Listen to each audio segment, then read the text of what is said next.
a wonderful and innovative. Oh, we're live, right? Okay. Good morning. We're live in Senate Economic Development, Housing, and General Affairs. It's Thursday, March 21st. We are starting our morning with hearing about the Treasurer's innovative program to use our bonding capacity for short-term borrowing needs, as I understand it, for more housing projects in the state. It's a partnership with Vermont Housing Finance Agency. So we'll start with the treasurer, and if I've gotten this wrong, then that's exactly why you're here, to educate us and help how this is now fitting into the funding stack for more housing in the state. Yeah, that sounds great. Well, thank you very much, Chair Rahm Hinsdale, and great to see the committee. The program 10% in Vermont, it's been around since about 2014, 2015. And what it allows us to do in the Treasurer's office is use up to 10% of our state's cash on hand for economic development. So our state's cash on hand is basically the amount of money that's been appropriated but not yet spent, or the amount of money that we've collected that's not yet been appropriated. So it's sort of this money that's in transition. It gives us liquidity to pay our bills. We invest it while we don't need to spend it. So for example, we have been earning a lot of interest on our money recently, something like 70 or $80 million, which is considerably higher than any other period of time because we have so much more cash right now and the interest rates are so high. So that's generally what we do with our money, is that we invest it in short-term notes. We leave it in our bank accounts that give us pretty good interest rates. But we also have this ability to carve out 10% of that money for economic development. So prior to the pandemic, 10% of the state's cash on hand was something like $30 to $40 million. We had about $300 to $400 million at any given point in that sort of cash, that cash account, that money that's been appropriated but not yet spent, or collected but not yet appropriated. But since the pandemic, that money's climbed considerably. Just this morning, I took a look, and we have $2.09 billion, so almost $2.1 billion in our cash account.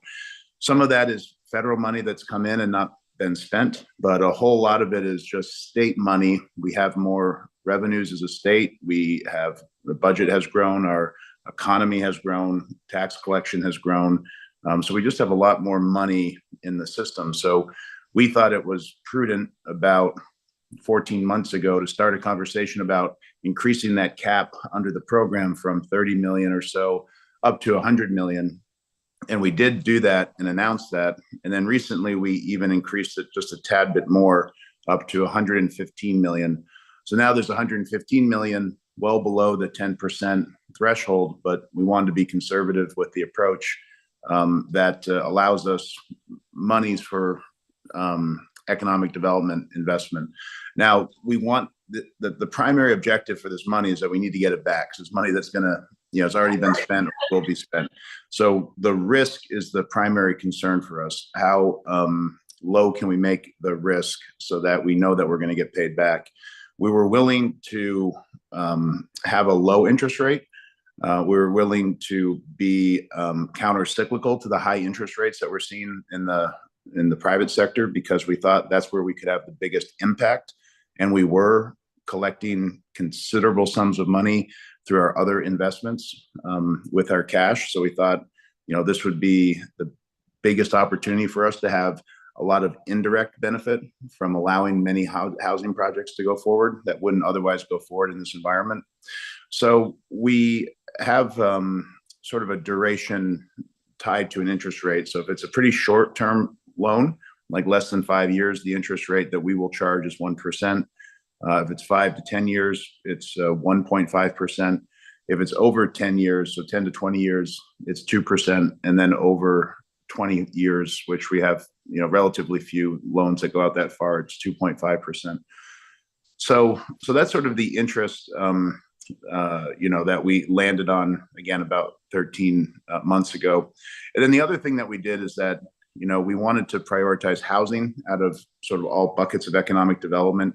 We landed on having goals of prioritizing housing, climate action, and then also social equity, both as its own goal, but also mixed into housing and climate action. So we started this process, back in April. We asked for applications. We received applications in June of 2023. We were about ready to approve the first set of applications, and then we had the July flooding. So the July flooding made us pause and say, well, let's reevaluate what our needs are.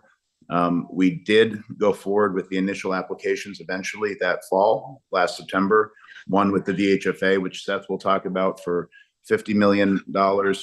We went forward with a partnership with the Vermont Economic Development Authority for $5 million to help a senior housing facility in Virgins close their budget gap that had grown because of delays from COVID and then rising costs, and then the inability to finance those costs at high interest rates that exist today. So that's a facility that will have 60 plus new units of housing for middle and lower income Vermonters, and create 40 plus jobs as well.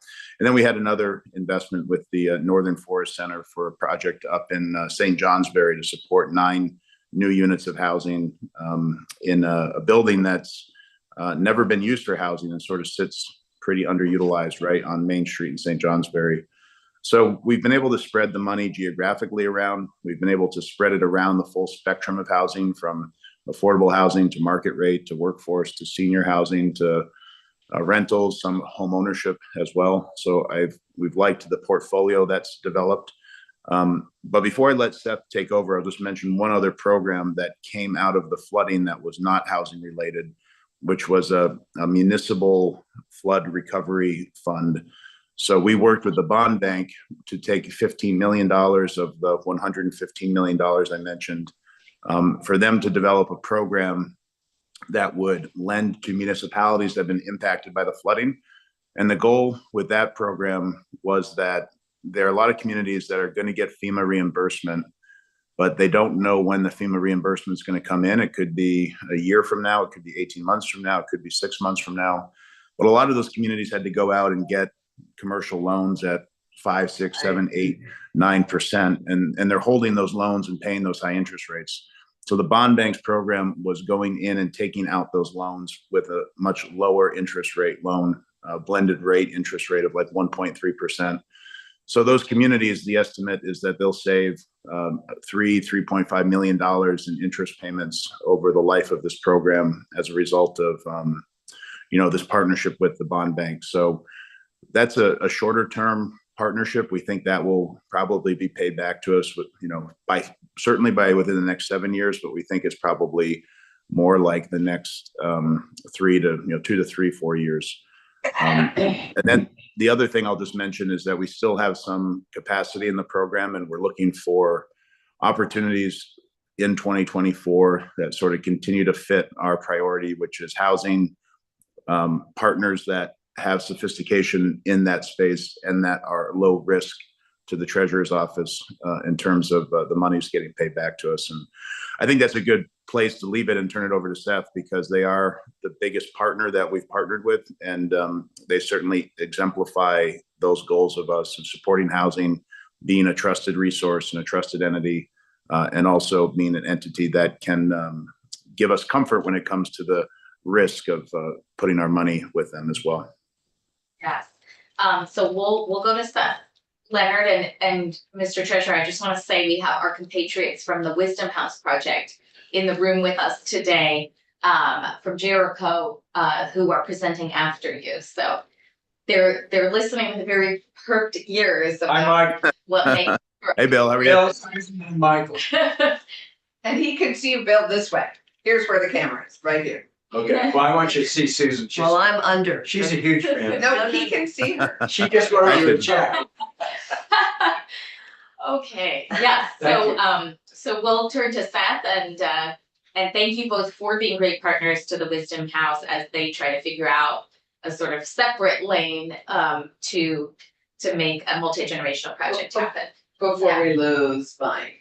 Are we gonna lose you, Mike? No, I just want to ask Mike right. about the range of projects. If you could just give us a range of projects that the 10% for Vermont has helped finance, because it is primarily an economic development investment, and I understand our priorities. So if you could just give us a range of projects that, off the top of your head, so we have a notion of.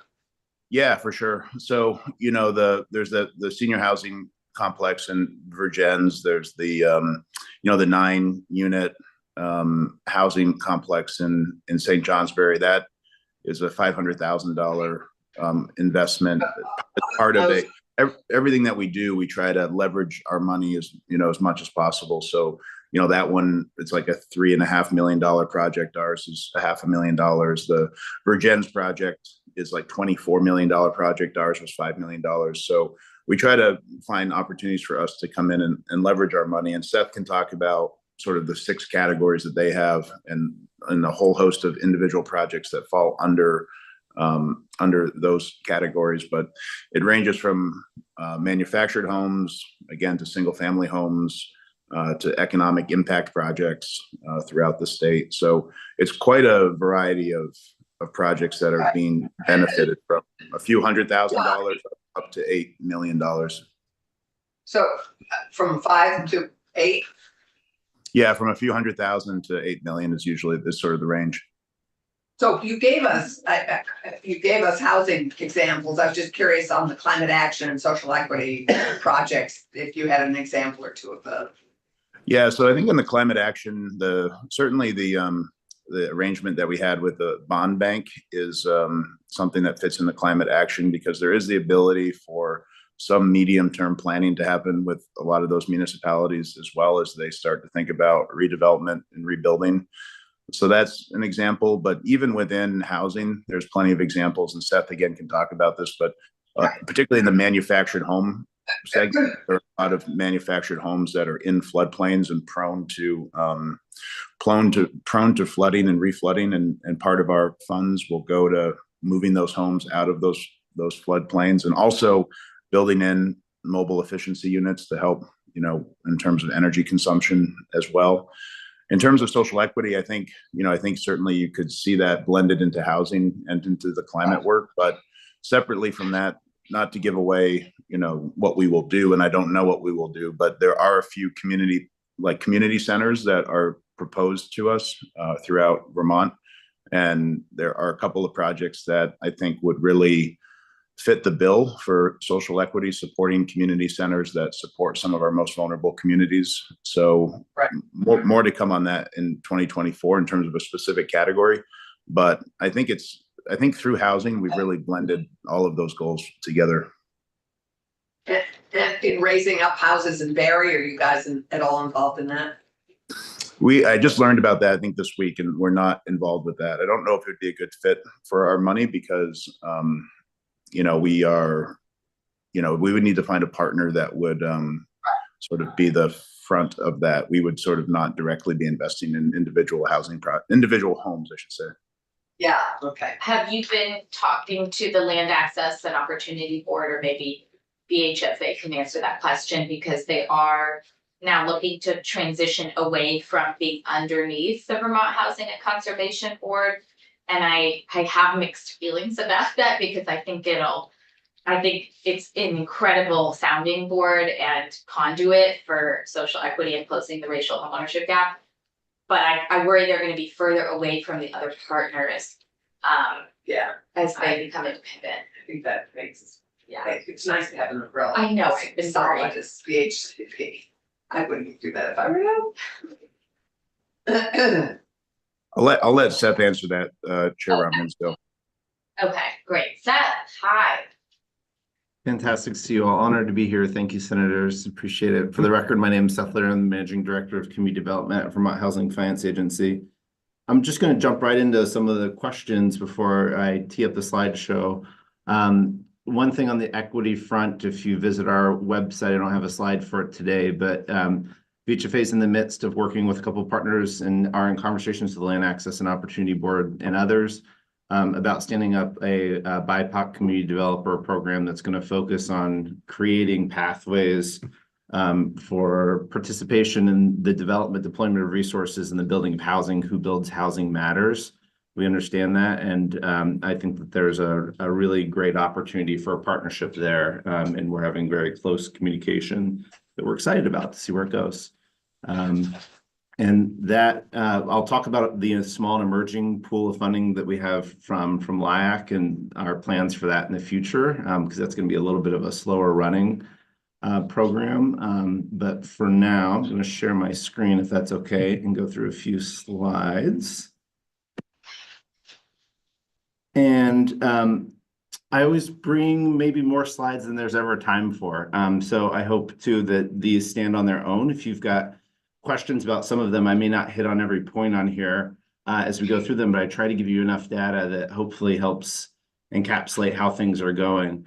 I just want to start by saying, one of VHFA's primary roles in the affordable housing delivery system, housing delivery system in general, is to try to figure out how to provide the lowest possible access to capital, lowest cost capital to access for housing development. So in a lot of cases, what we've done historically for both homeowners and rental development, housing is to focus on creating pathways to really low interest debt. And we've done that traditionally through the bond markets and other partnerships with Vermont's banking community as well. But I just want to say that this program came along at the perfect time because we talk a lot about the housing need from a crisis perspective. The way since 2018, we've seen an essential doubling of the cost of constructing a home in our state, right? We've had single years where we've seen a 34% increase in material costs and costs associated with building housing. At the same time, perfect storm, interest rates shot up, right? So we went from an environment where projects were reliably using 4% expectations for a borrowing rate on debt, and suddenly they're doing 8 to 9% assumptions on debt, and that just crushes the ability to make a pro forma work and a deal pencil. So this funding really came at a perfect time. I'm pleased to say that since September, we have committed 72% of the $50 million partnership. And right now that commitment encompasses 843 homes in 12 communities across the state. It's also a wide spectrum of types of housing, typologies, from manufactured homes to single family homes to some investments into some innovation projects. It's highly leveraged. So at $39 million in investment so far, we're talking about development cost exceeding $217 million in total costs. So one thing that VHFA does bring to the table, we think was a strength of our application and our role in this partnership, is we do put our balance sheet behind these investments too. So we're underwriting them for risk. We're thinking about them for risk. But we're also putting our own balance sheet behind the investments, and we think that's really important for the state. In terms of the categories of investment, we split it into a couple different areas, again, to try to hit whole community needs and the whole affordability spectrum. Traditional affordable housing, when I reference that, that's our bread and butter low-income housing tax credit developments that are serving delivering the lowest possible rents, and in many cases, at least 25% of the units for these developments are targeting Vermonters exiting homelessness. Oftentimes, we're doing. Oh, please. Is traditional is that the same as perpetually affordable? Yes. Okay. Yes. Well, yeah, it's. So I'm just curious so I don't know if they're interchangeable definitions for you, traditional and perpetually.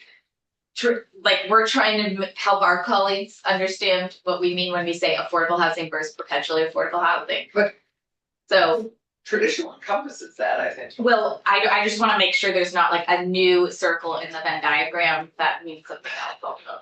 It's a really good question. I would say that this is really reinforcing the perpetually affordable housing development funding stacks with low interest debt that we have executed over a long period of time in Vermont, right? So that includes low income housing tax credit investments from Vermont Housing Finance Agency, could include debt from VHFA, state tax credit programs, investments that you put through the Vermont Housing and Conservation Board, and participation from the Department of Housing and Community Development through the Community Development Block Grant programs.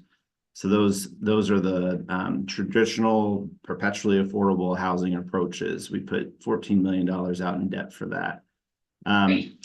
Economic impact housing, I'll talk about that. Sometimes we call it priority economic development impact. This is, you can think of as more middle income development.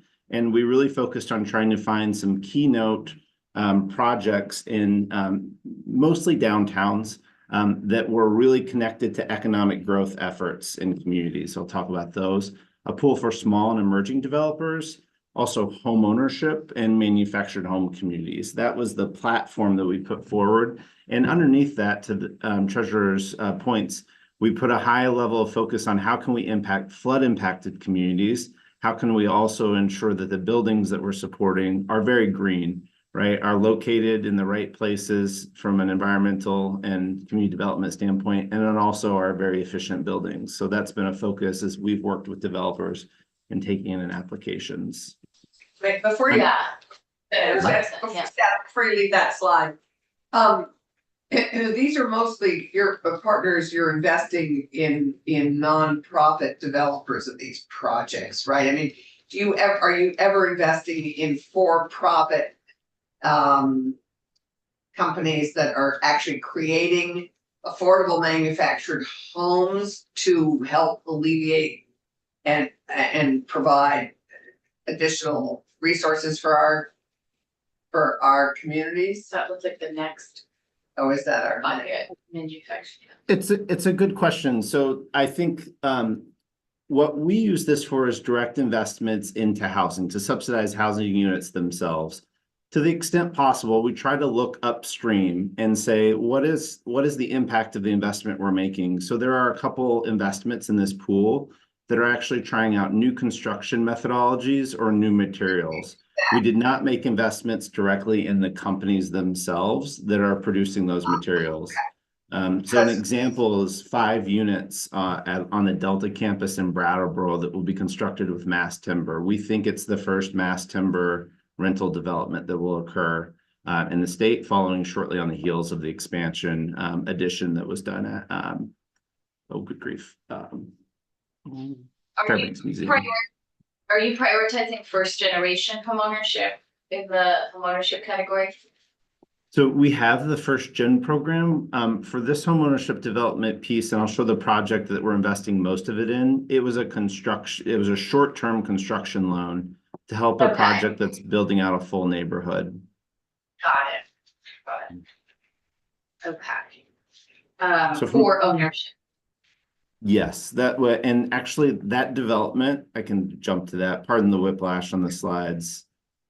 But that development is Stonecrop Meadows on the homeownership side. So there will be 37 homeownership units developed. And actually, this is a hopefully a point of pride and excitement. It's also leveraging what was called at the time Missing Middle Income Homeownership Development Program, or the now Middle Income Homeownership Development Program that you all supported in years past. It's part of that Summit project in Middlebury. It's also made possible by the Home Act. That's right. That was the only project that was able to take advantage of. That's right. We heard from the developer. The developer testified in this committee a few weeks ago. Zeke, yeah. Zeke. So we're very proud of that. That's very exciting. Hopefully you share that with Senator Bray and his committee as well. So one of the things that was really helpful when we started the first time home buyer tax credit is at the end of a certain period, we were able to say the average borrower is 31 years old and makes $60,000 of income. So I know you all love data as much as we do. If at some point in some of these programs, you can say some demographic averages and points of interest for us, because this entire legislature has an interest in creating middle income, new, young family ownership pathways. Absolutely. Yes. And on the middle income program, we're tracking that very closely. And we have the first families moving in. It's really exciting. In some cases, they're using our homeownership department for mortgages as well. So we're getting to see both sides of it. And it's exciting. That program's now, they're the first homeowners calling their home their home because of that program very recently. So that's exciting. Great. So you have a couple more minutes if you want to show us things. Yeah, we love manufactured home discussion. Yeah. But I'm gonna be soon about actually investing in the people that are making these homes so that they can make them more affordably for larger numbers of people and people who are and post Yeah, disaster. and someone Tenfold. from VHFA and VHCB have been on all my emails to all the manufactured home businesses that are either reopening, like in New Haven, or, you know, needing funding. And my committee's heard me say this, if they'll indulge me, next year, I'd really like to have a focus on ending any discrimination against manufactured housing in the state. There's a lot of model legislation out there. It's gonna take years. Well, I'd like to get that change conversation about that. started, It's- because it is the future. Yeah, I would second that. Can I say a couple things? You Ask a couple questions? Thanks. Jump right. Well, just with the manufactured housing, I think there's such a improvement in the quality and the Yeah. affordability that's going to be an no, I'm not going to say easy sell because nothing is ever an easy sell, but it'll be a much easier sell. And you know, from what I saw in the mobile home committee, there are really, really good things happening. So I look forward to helping with that. And just a question, I know of some projects that really need help in Brattleboro. Is the application period still happening? Is it still open? If they're not, if they haven't already, I don't know if they've talked to folks or if they know about it. Like the Winston Prouty project, for example. I mean, they're trying to do things differently from a financial perspective and a social equity perspective. And there's also a project that's working on housing for refugees who are coming out of Winston Prouty, and that would be in the SD buildings. So it's historic and workforce and refugee. So it checks a lot of boxes. And I hope that if they're not already available, you know, if they haven't already spoken with you folks, I want to let them know. Yeah, Senator Harrison, I'll just jump in because I've spoken with the principals of both of those projects Good. within the last year. And I think neither applied for LIAC at this time, but they're both know about LIAC and we know about them. Well, maybe I will nudge them. And I'll say also, Wendy, just to say this aloud, we are continuing to encourage Delta Campus and Winston Prouty's connectivity because that's a jointly huge opportunity for Brattleboro. And the short answer is no. Please send them our way too.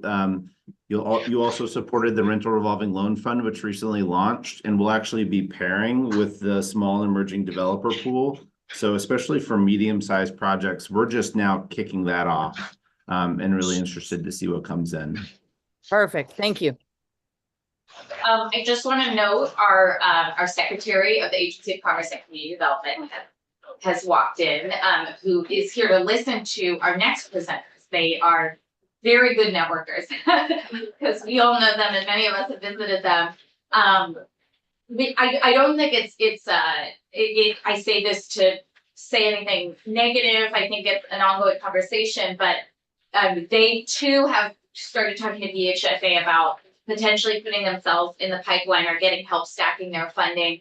And one of the interesting things they heard back from a key staff member was, you know, maybe cut out some of the amenities, you know, instead of seeking more funding. And I just thought it was an interesting exchange to continue to have because they want to create kind of a replicable model that attracts, I'm saying boomers because I've never meant it as a slur, you know, but attracts Vermonters of a certain generation who are starting to look at where they're going to live in their next chapter. And they want to attract all kinds of people and have a indoor garden and, you know, things like that. So it kind of reminds me of the Eve Home in Rutland once upon a time that, you know, if you really show people, if you give people a vision, they can start to see how all of their village centers could potentially have multi-generational, eco-oriented housing. So not trying to put a finger on the scale for them, but you know, I hope we can continue to think about that wide range of incomes and what people want to live in at all income ranges, and maybe some people can subsidize others in that kind of setting without anyone foregoing quality. Senator Brock. Thank you. Can you give me a sense for the process by which recipients are selected?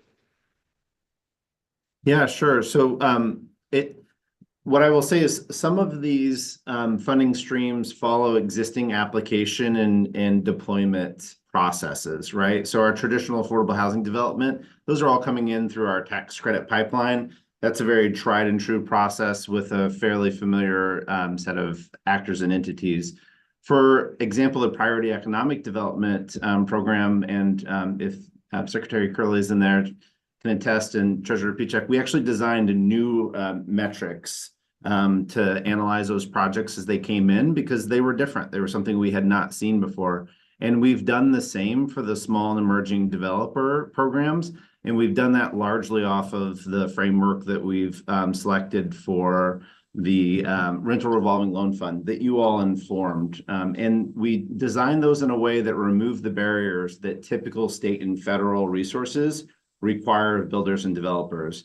We held ourselves, when we did the guidelines for the rental revolving loan fund, which again, the LIAC program will be supporting, to not having guidelines any longer than 5 pages. We said that's enough. If there's something beyond 5 pages, we need to really analyze why we're requiring and asking for it. So we've tried to take that mindset and mind frame to open it up and allow more participation in some of the state and federal resource options.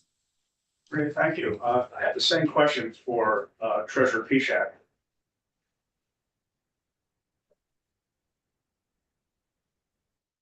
The question is, how do we select the partners that we work with? Correct. In other words, what's the process for deciding where to invest, if you will, these funds? Yeah, so we had that application period in the month of June 2023. We tried to make that as public as possible to try to get as many different types of applications in as possible.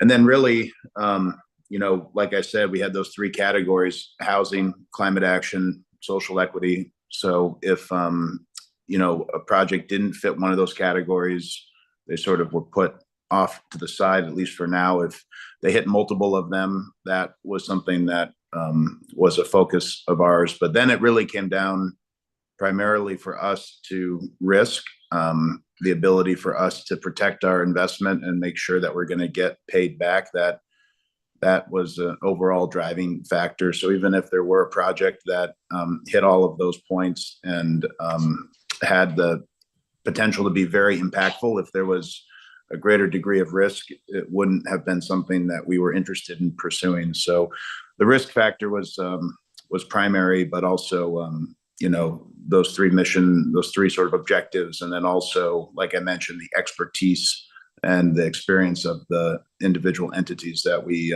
ended up partnering with. So we are looking for entities that can then go and turn around and lend that money out directly, and often in a leveraged position, so that we are not the primary lender, but we're able to come in and help supplement a larger funding stack. In the event there are losses, how is that dealt with by the Treasurer's office, where state money is lost?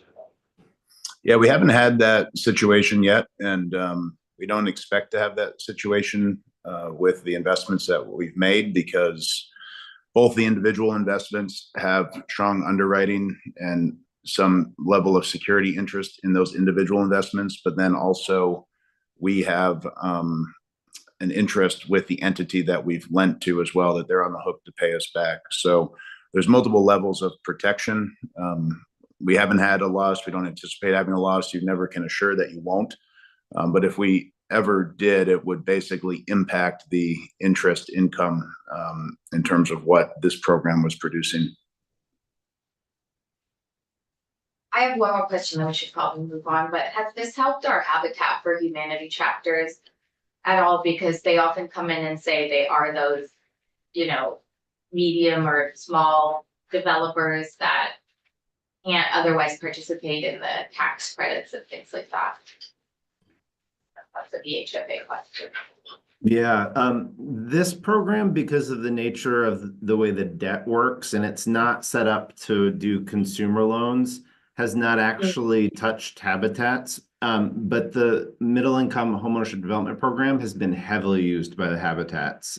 So we've developed deep partnerships there, and happy to bring some of those folks in to talk about the impact it's made, because those have been the first homes we've actually closed and had constructed with that program, is with Habitat chapters. Let's do that. We didn't get to have Habitat in earlier this session, and that's another plus for the middle income homeownership program, even though it's expensive if it's leveraging a lot of the free quality labor that goes into developing Habitat homes. So we'll work on that. And we know there's a Habitat project Yes, developing Underhill. units in Underhill. right across the street. Oh, right. Okay, well, thank you both. You're welcome to stay on to hear the Wisdom House project, folks. Or you're welcome to go. I'm sure you both do have other things to do, so it's entirely up to you. Madam Secretary, is there anything you wanted to say in the transition? No, honestly, I just want to say thank you I'm happy to be here and hear more about the project. I heard very briefly after a wonderful housing conference last week in Barrie. I also just needed to mention that I have a hard stop at 10. So if I leave at 10, please don't take that as a rude. But I can go back and watch it. I can watch it later because it's all video. And hopefully we'll talk more. 100%. They will all attest. My door is wide open. Yeah. So I will go back as well to watch after. So I just didn't want you to think I was being rude when I walked out. We won't. It's a I get should be, scheduled pretty tightly. Get the Yeah. idea, But right. it's good. yeah. Okay, so how do we- Steer away, we Crossover, steer away, we feather want to in your hear. cap. how do we- should I just sit here? or- No, you. I should sit here. Two Yeah, of you you, get that. if you and Michael. Would you want sit, to- I don't want I'm you gonna to move lie back. over, I'm Yeah, gonna move she'll over move here. over, we'll just I have musical will. chairs. Michael, you can join Great. Bill Here, like right um, next to him if you want. That would be great. Yes, here, I'll bring a chair over for you. This is perfect for Oh, me. do you want to do that? Well, I want to. It's sorry, you're If Senator Harrison, are you okay with Mike sitting in your chairs? Let me take this one. I'm going Works to for just me. grab one of these over Oh. here. I'm We're not particularly fussy in this committee I about. noticed it was so pleasant. I know. it's Completely. We also have snacks. Thanks for introducing us. Okay, got it. Okay, Okay. take it away and we'll get your presentation up shortly. And we have a paper copy as well. Oh, yes, excellent. Yeah. Oh, I wanted to put this up too, because this is what. Jericho Affordable Housing Oh, yeah. Project. I know, we could almost like frame that and have it. Oh, in I would love it. I would leave it committee. for you if you want. Wonderful. So welcome, Bill, Michael, and Susan. Many of us have seen your vision in one way or another, and we're excited to have you because multi-generational housing that people want to live in, that's walkable and vibrant, is exactly what we need more of. It's true. It's what every one of our villages actually is. I Every one of our village centers. If you hit your mute button. Yeah, Oh. yeah. It's hopefully- Maybe we're moving. Just now and down here. Move your sound down and down. Somebody. Here comes the boss. You said you back yourself. Yeah, this guy was down here. I got sound was down. Barry, that's got it. Wonderful. That's how we were gonna be. Golly to the rescue. Yeah, really. I could tell when I spoke with her on the phone. It was like, this. You were a good She's man. trying This to. guy is under control. Yeah. Well, thank you Yeah. very much for your interest in our project, the Wisdom House Village in Jericho. My name is Bill Butler, and you may know me because I'm one of the founders and I'm a co-owner of the Artisan Craft Gallery in Montpelier. So we've been in. That was along with Tony's book. Why? Yes, Yes, and we've been in business. She helped begin it also. she did. And we've been in business in Montpelier for 45 years. And my companion today is Michael Oman. He has an engineering degree from MIT and specialties are planning and zoning and public transportation. And that all fits into what we're doing. Wisdom House is an L3C corporation, not an LLC. It's an LLC with a community driver. We are dedicated to creating housing in Jericho and Underhill. And any profits that we derive from this will be turned back into project programs. So this began as part of the Jericho affordable housing. No, we were, first I just wanted to have a place so old craftsmen could go and still make things and have a place to sell and teach, you know, and then it really just became larger and larger. We met the landowner, he likes our vision. So we've just progressed and learning about the needs of the towns and states, we were just adding to our list of goals to. So I mean, just to frame it up, just to give us context, Yes, doesn't Jericho and Underhill, don't they both have village centers now? I I mean, they're because, not particularly adequate. And so so this is, one, the Jericho Center is very cute, but there's very little room to, and very little septic capability. Jericho Corners, which is where the Joe's Snack Bar and the town offices are located, is on a quite a dangerous hill. Yeah. And I think because of its proximity to Browns River has also significant Flood hazard challenges. And so the A lot Riverside. of search and rescue there. Yeah, so the Riverside is another district that is totally undeveloped, but has been designated as a potential village center. And Michael is going farther along, but that's where our focus is. so you're focusing on something that is already looked at as a potential. Oh, yes, absolutely, very much. Absolutely. And on the site is kind of some unused infrastructure that has become, you know, there's been squatters and a lot of damage and things, gotta but they take care of would this. like the. It's an historic sawmill. This entire Okay. property was owned by Greenmont Lumber years ago, and they took in lumber and sawed it up and. And the mill still sits there. It is quite a structure. You've been to it, Mhm, yeah, and it's part of your district. yeah, Jericho Park, Yeah. I can remember where the lines were. yeah, So then you get to the point left. So this is two things. It's an idea and it's a property where the idea can fit in. The original idea that the idea that we have is to create a generationally integrated living situation. So that it has it focused on senior housing and accessibility for seniors, but it's also wants a large component of it to be dedicated to the missing middle, teachers, firemen, you know, health personnel, town workers, I mean, people who make the town function and make it safe, make it full. So this is the other half of our goal, is to create this space for both seniors and for the missing middle, and also just have an inspiring location for any generation, whether it's a toddler or a senior. This is. Keeps people well and Yes. staves off loneliness, And which it's is the biggest wish interesting, we have. create interest level in the architecture and gardens and the environment. So it really is a holistic approach to how we want to live. Mhm. I live in that community right now. in Woodstock, Where So you- I get to Yes. stating the So I facility. know. Yes. So. Well, in one Right. building, right, which is helpful. Macaulay is scrolling for you, so we're on the vision page. Okay, It's an intentional community. Yes. right, so, Now, I have a full PowerPoint there, Magali. Should I put Oh, that up on my great. screen? Yes, yeah. Cause it is available on my screen. Oh, okay. But just this way, just the graphic. So if you can share my screen, that would be great. so this is, I can share it, but I tried to share it and it wouldn't do it. You disabled me. Oh, Senator Cummings is joining us. That's Sorry. bad. Don't worry. Crossover details. Yes, I've we- Been in the pro tem's office. nice Yeah, to see you. that again. makes Good to see you.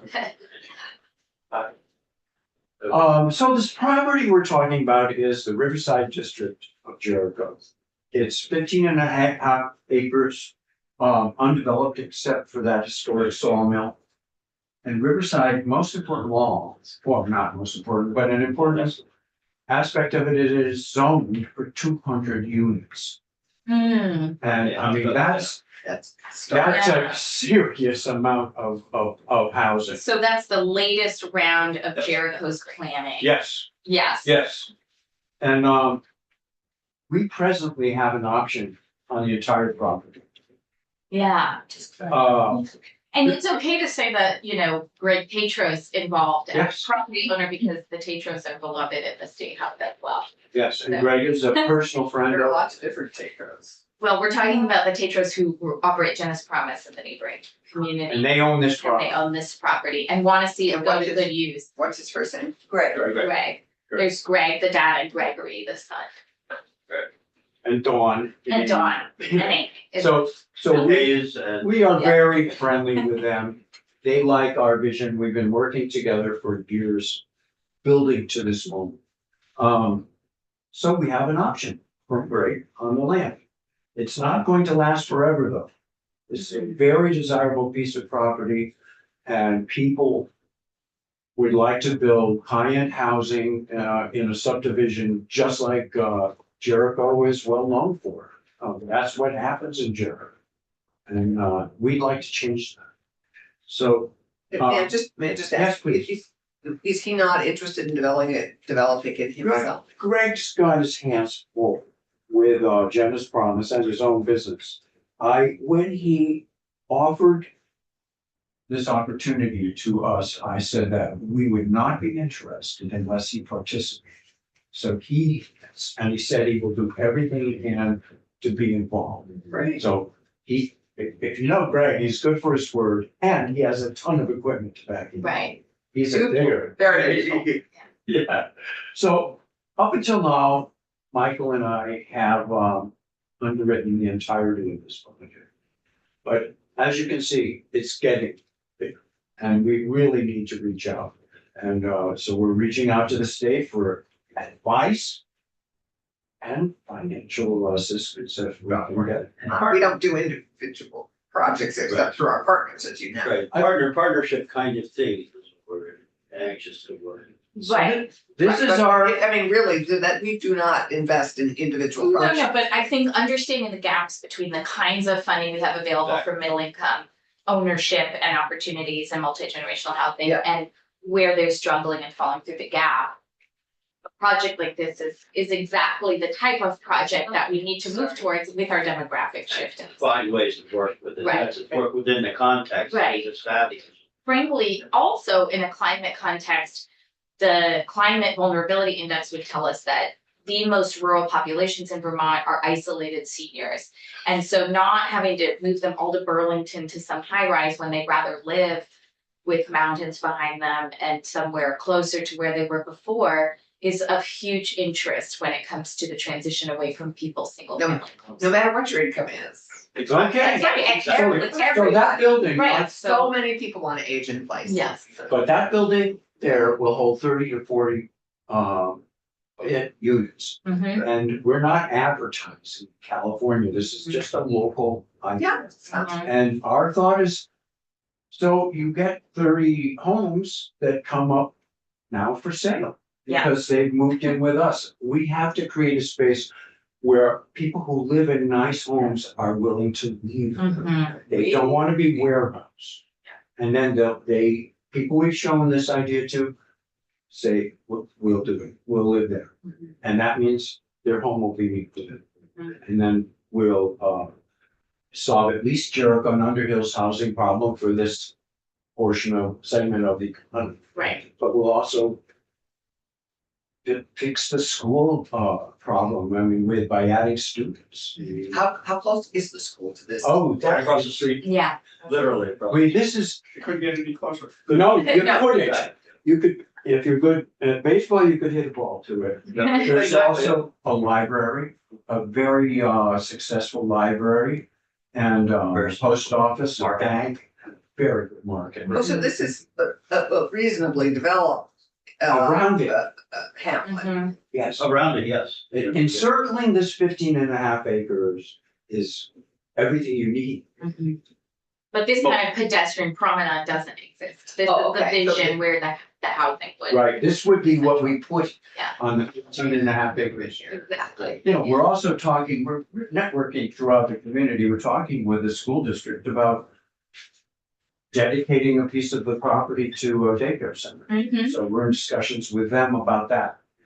So, this is a large idea, but so that's why we need, Oh, you've got a Daniel Burnham here, and you've got a planner here that make no little plans. No small plans, that's. no small plans, but we do need. But Don't it's have a the power, Vermont movement sized plan, which is really nice. It's a Yes. Vermont sized plan. It is. It is, and one thing too is that even though Wisdom House is a significant potential development, it is part of a significantly larger potential. We've had one evaluation done for this site with up to 200 units and about 40,000 square feet of non-residential, typically commercial institutional space on the site in a strong village setting. So this is we see this as a focal point and as the kind of thing that the point or that the raindrop coalesces around to become like the real thing. This is the thing that lets that other stuff sort of happen, feeds it, Absolutely. you know, makes the cafes possible that everybody wants, but you can never get because there's not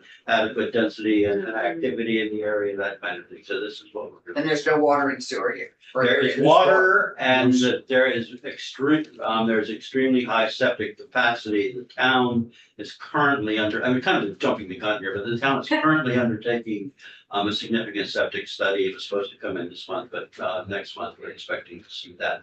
The town's looking at that. Senator Covey. Yeah, I was at a meeting, I don't even remember where, but I was being told about a project in Jericho, and I remember the school, they said it had been 5 years trying to get through Act 250 in town zoning. Is that Very likely us. Yeah. you? Okay. No, but Are you doing, Well, Act they're doing a 250 new septic system for There has the, not or been water any Act system for the school? 250. The school is not looking at anything right now. Okay, The school actually, in fact, one of the considerations is the school currently has excess septic capacity and capacity to handle, again, jumping the gun quite a bit, but has capacity to handle septic on that site. So that's one of the negotiations that's going on. We're looking at community septic with the actual disposal field across the road to support. And I'll say it, so nobody else has to, but once upon a time, we did have a prominent environmental group that fought a new connection to that septic. It would not be increasing the capacity, but they fought a new connection. And that made it difficult to do. I'm happy to work with them. I've worked with so many of these groups. And my guess is that would be different now. I would hope so. the school superintendent told me the other day, he's on our team. Yes, So yes. So we We've are gotten looking all at the that. partnerships built, and you're looking for $3 million Just about it. to buy the land Right. and get the project going. That's kind of where, that's the starting point Mm-hmm. of this project. Greg wants to become whole. It's not looking to make money Right. out of us. Yeah. Yes, It's really not that's right. trying to I make it believe go. you. Yeah, just very tight. So maybe I'll just do a really quick Yeah, run through of this. It would be pretty Yeah, easy. so then we can ask questions. Oh, well, jump in. Well, I'm just- much better I'm asking afraid of that. questions. That's I right. think this is- Yeah. Much better asking questions as we go, if something comes up. Bill has already framed this.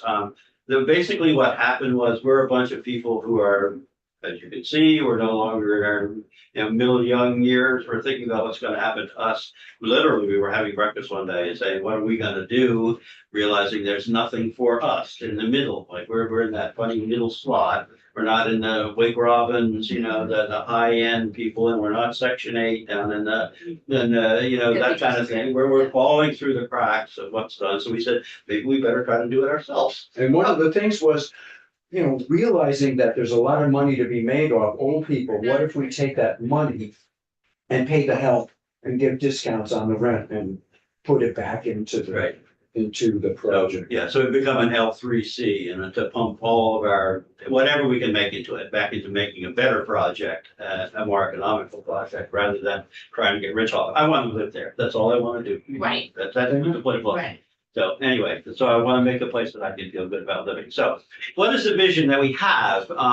We did some market analysis, et cetera, et cetera. We came up with 50 to 60 units as the most likely size for what we'd be looking at. That's about half of the market that we anticipated a few years ago. About 60-40 of those we're looking at putting in multifamily development, 60% in multifamily, about 40% in cottages. Some people are still interested in cottages, single family. That's absolutely fantastic. We love it. We're looking to serve this missing middle, for people, like we said, that slot that gets left out. None of us want to live in institutional settings, and we don't want to live in a senior ghetto. We're looking at a multi-generational, even though it will have a senior emphasis, as it were, but we're not looking at creating a senior ghetto. I just want to pause and say this is Representative Priestley. She cares a lot about housing and opportunities to create more multi-generational village-centered housing. We're running, we're running 5 to 10 minutes late if you want to stay and listen. Or you want to come back. You may want to come back, 'cause Mike. I'll come back, okay. Just text. Okay. Okay. Or we'll talk to. And then we're gonna. Yeah, thank you. We'll- Great. Thanks a We'll lot. talk. God bless you. Thank you. Thank you for letting me join. Yeah, thank you for coming by. Bye, Lindsay. Good to see you. You too. too. I love the picture. While we're on this slide, I think this is, where the rubber starts to meet the road in terms of what kind of funding you'd be eligible for at what Stay. rate of payback, right? So Right. are you looking at a mix of ownership opportunities and leasing opportunities? How would you want to structure Right. your return on investment so you can pay back? Well, we started out thinking that it would mostly be condo. And condo meaning ownership? Yeah, kind of, so an Okay. ownership model. Okay. We have moved into thinking that a rental model, a lease model might work better for Okay. potential tenants. Partly because everybody has homes and so on and so forth already, and setting up a management company, we might Yeah. be able to manage stuff. And the real whack, of course, is rentals, especially in a place like Underhill, Jericho. Right. And so, we've been moving in that direction. We Okay. need to do more analysis before we can Mhm. like out exactly where that the sweet spot may be. We've thought of having basically an ownership model, but the Wisdom House Corporation owning a significant number of the units and renting them. Yeah, So that's been one of the things we've looked at. So we have not, cooperative. right, a Yeah. cooperative. Yeah. Working with Habitat. Right. Okay. We wanna, fit into their pattern, their strategy. So, Mhm. however they wanna do their part of the project. Okay, is so they our- have a slice and That's the idea. they would give some ownership opportunities to Right. voters. With mostly. Yeah. However Yeah. they wanna structure it, we wanna be involved with them. That's great. Yeah. So, Great. and of course, what we're trying to do is stay in the community with our family and friends, exactly what Right. Senator Robinson was talking about. And one of the things that we think is really important is that when we build this, it opens up those homes that we've all been living in. We no longer need the single family homes, the family homes that Mhm. younger families need to move into our community. So that would have a significant contribution for that. So what are we looking at trying to create? This is the creation we've been talking about, a village and a garden. This really is literally going to be a village, and Wisdom House is going to be a critical focal point in that village, consisting of both the larger multifamily unit. I mean, this is a structure from, I guess, Chanticleer and Chanticleer Gardens in Wayne, in Pennsylvania, and these are cottage units. You may be familiar with the campground on Martha's Vineyard. So, but the small units, the kind of thing that be suitable, not Manageable, big single family, accessible. small Yeah. units to consist of it, and build the village. Now, we'll come back to this village, but the village we've been looking at kind of in our minds was actually Stockbridge, Massachusetts, although we've looked at obviously a lot of Vermont villages, but there's a reason that Stockbridge, Massachusetts has come up, which will show up on the next slide. Well, because it has the red line in it. The red line in, exactly. Ta-da! So we are looking for a model of a larger building, because we're talking about a larger building that can work in a Vermont village, a small Vermont village. There are a limited number of opportunities. Park House in Rochester is one. Oh, really? Okay, There are several. okay, yeah. I'll give you some. But that is, Yeah, I'd love to know more. that's our version of the red line. That's literally, we built off of that concept because we felt it supports the community, it works in a village. And so this kind of thing can be large, can be a focal point for a village, not a detriment and just a white elephant. As long as you have Blue Willow. Well, We'll take your advice. I don't have enough seconds, but I No, do it's have it. famously has. So we have We- 7 minutes. we still- Before we get too far Okay, yeah, afield. that's good. We had also thought to set it up as an internal skylit atrium so that people would have in Vermont, you know, an internal. Light all winter. Light all Did you winter, see this? garden all winter. This is glass. Yeah. Yeah, Right. So this is the location that we've been talking about. I can show you here this is the triangle in the middle of everything. The school is directly across the street. The market is right here. The post office is right here. There's an inn currently across the street. This is all currently the vacant sawmill property. You can see a picture of it from the inn there. And this is what we're looking at. That's all. This is the mill. Yeah, that's the mill sitting right there. It's huge. And it's walking distance, so also to the market, services, et cetera, has a central location, Right. already has GMT commuter Yeah. bus service on the, And- directly to the site. and as I mentioned, you know, Greg Tatro, who's the property owner, has been having to put money into repairs as windows break and there's Yep. vandalism and We're swarming looking to- there, and it's becoming a danger. He across the stabilized school. that building. Yeah, We're looking to pull that into the overall picture. The town has spent a lot of time coming up with a concept for an very intense village location. This is planning that the town has already done. This is what they are looking for. This little graphic down at the bottom is what Dana gave us the inspiration for our own graphic, but with our larger structure and We so on. explained to the town,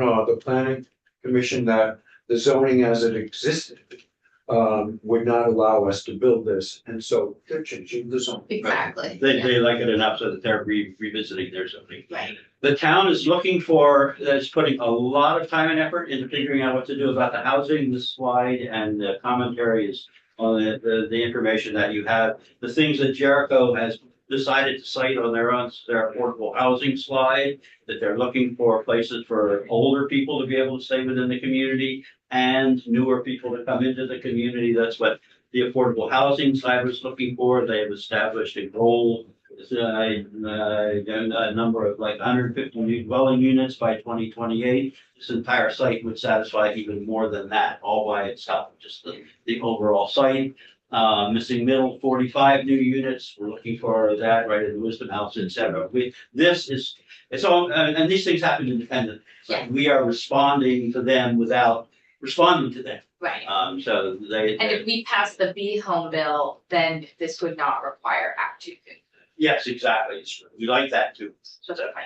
I just want to point out, especially since there are a lot of people that are environmentally concerned, including myself. Mhm. A big thing that Vermont has been concerned with is maintaining its rural character. And we've layered on now, we've realized this problem with developing the housing. There are beautiful planning techniques, cluster development, village development, that sort of thing. I wanted to make sure we knew it. Wisdom House is literally the solution to the equation. What is the answer of rural character plus housing? That is literally the solution to that equation, instead of building subdivisions in all of our parks. Well, every village center is quite. Yes. Exactly. Wisdom House, Right. Wisdom House In is our town. Right. is really concentrating that piece and going with that. So we feel that there is an incredible confluence at this site and at this opportunity between the existing owner, the town, and Wisdom House, what we're trying to create with the vital community center, with economic and financial viability. This is not purely residential. It's not just a subdivision. It includes community vitality and create that center. We are looking for pride of place. It is critical to us that this be something that people look at and say that we want that. Yeah, Not let's that- spend the day in Jericho. Exactly. That's Not quality like- material Yeah. stuff. Right, And exactly. that's- Be beautiful and it be built to last. We don't, in 20 years, we don't want it looking like it was, it's falling down and that sort of thing. So we need quality construction. So that's what we're looking at. Again, this kind of reemphasizes that. One of the things we are looking at is we think that this has the capacity to be translated to other communities.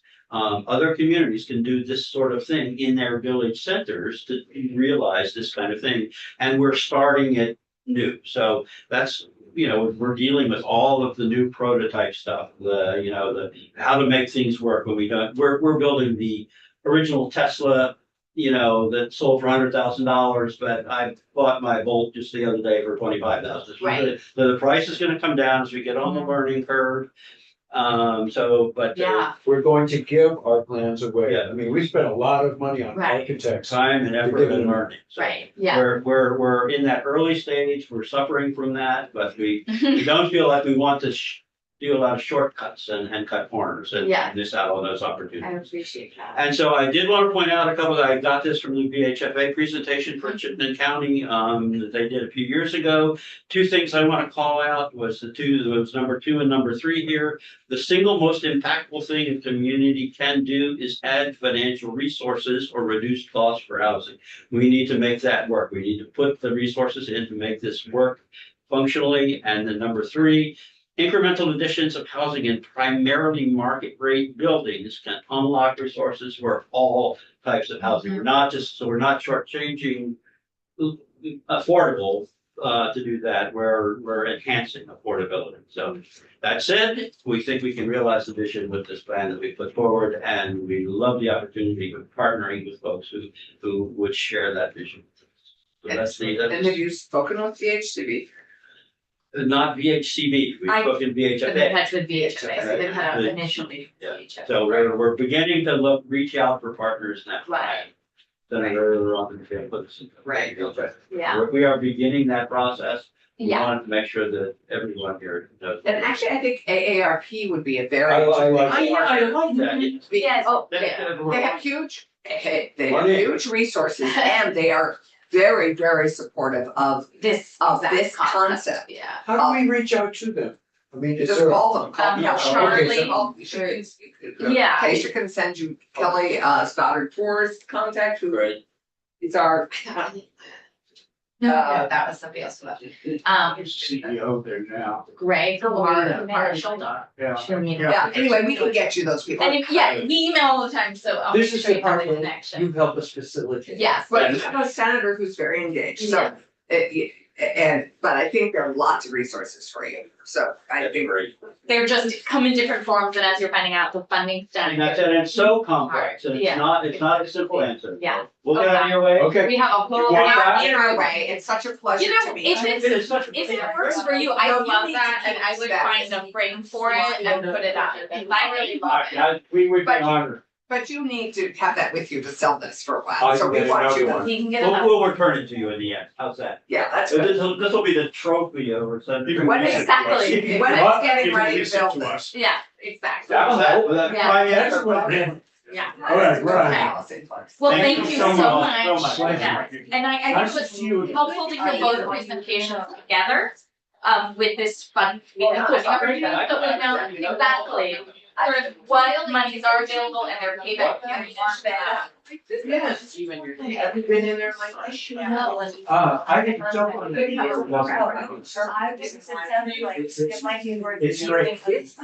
That was. Yeah. Thank you. And then I'll just.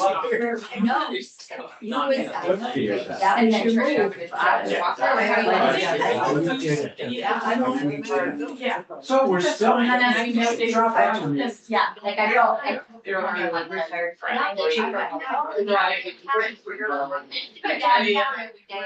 Yeah. Well, we're fine Yeah. now. Because you have to like Still. make sure you don't retract anything. Thank you guys. We love to see you. Yeah, we want to. It can't stop. Keeps me nice. Yes, I see. yeah, that'd be good. Hi. Now I know. Okay. Yeah. The way that I have this. Well, man. Oh, thank you guys for coming. There's a really good feeling. Absolutely. I really- Oh, You know, Rebecca, fab dress. You could make I think your if I go way to the hall, toward the that'll big help store. my- Michael, lovely to meet you. Great, thank you all. Well, I gave Michael. Susan, Michael. I gave Susan my card, so that we could be in touch if you want to come see some of the That's great. fabulous towns in Windsor County. We'll be doing Well, we it. could also go on New England. On the road. I think we need to request some grapes or something in here to we go over his family. Great. I think Michael. Grapes, Oh, drapes, I was like, something soft that would absorb That was- that. Why? We could ask It David. vibrates. Yeah, it's an acoustically problematic room. Really? I don't think so. Yeah. Huh. I'm sure We Senator have- Harrison is experiencing. Yeah. So I'm gonna add small kids. Well, we'll dwell on that a little bit more. We are going to switch gears. I think this is our first House bill in a slightly post crossover setting, and Representative Priestley can tell us more about where this is right now. And then, Is it passed? so No, not on that. So I'll let her introduce herself and get going. And Senator Harrison is here behind you. And we're ready to switch gears. And folks, we're gonna lose most of our break. So if you have to take a bio break, just do that. Bye, or. Any kind of break. Any mental health break. So, this is the draft, final draft, I take it. This is as it came out of, as it passed out of committee with a vote of 11-0-0. There is so it's going to second reading on the floor So just today. introduce Good. yourself. Oh, sorry, Representative Monique Priestley. Reporter of the bill. Reporter of the bill. Yeah. Okay. Thanks. And Yeah. a shepherd. A quick question, Madam Chair, just, is there a version that, oh, sorry, this will be my only interruption, I hope. Is there a version that I can look at while we're going through this, please? Sorry. Posted on the committee page. Under H121. Under Monique's H121, name. and it's draft 9.1. But it's probably under Monique's name for today. No, it's on our committee page. If Just- you go to the day, it'll just be there. Yeah. I can send you the link, Senator. Great. Okay. We're ready, Michael. Okay, sorry. Carry on. Yeah, second reading today. Hopefully these go well. There is a quick amendment, it's like grammatical that's being proposed by judiciary. It's like to separate things into bullet points. So we're previewing your floor. You're We're helping you previewing. practice. Yes, I'm practicing a bit of my Yeah. floor reports. Great. Yeah, so I'm gonna just do a little bit of the floor report and then you'll get the walkthrough and I'll stay for questions, but Yeah, Um, and if I can yes. say, please. I have gotten dispensation from Chair Marcotte that Representative Priestley will be in the room for much of the time we take up the bill. So that we will consider all of the concerns people raise with an open mind, but we will also have a House member in the room to tell us why they made specific decisions. So that we don't retread over ground without knowing what the House decision was, because that will save us time and heartache. Definitely, yes. Okay. Awesome, and actually, maybe I should build off of that a little bit in that, this is one that is very technical.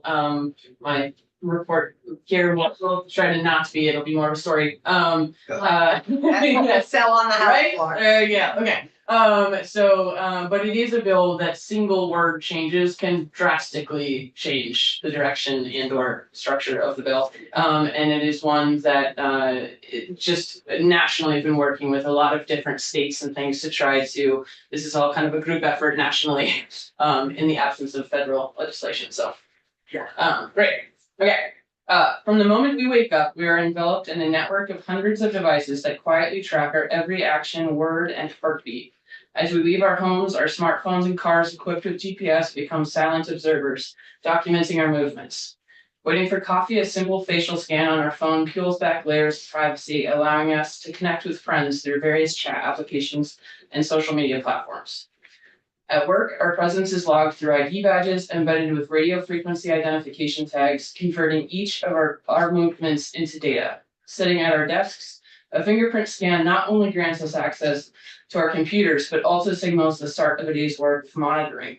Our online browsing, calendar appointments, casual conversations with coworkers, and even impromptu online shopping sprees are all captured, cataloged, and analyzed. After work, the local grocery store, likely part of a larger chain, detects our presence as soon as we walk in.